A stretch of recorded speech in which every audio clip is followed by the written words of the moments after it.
Gagawa kami ng puto. Yes, first time ko gumawa nito.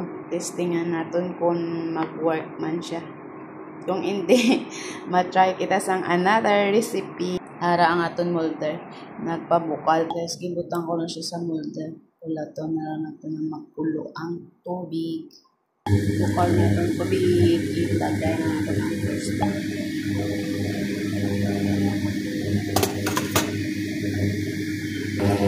Second batch.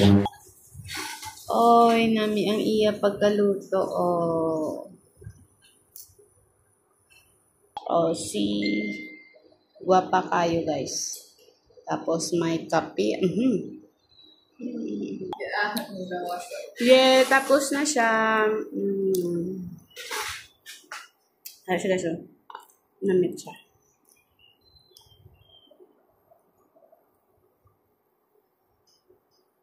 Gawas na ko na practice ko na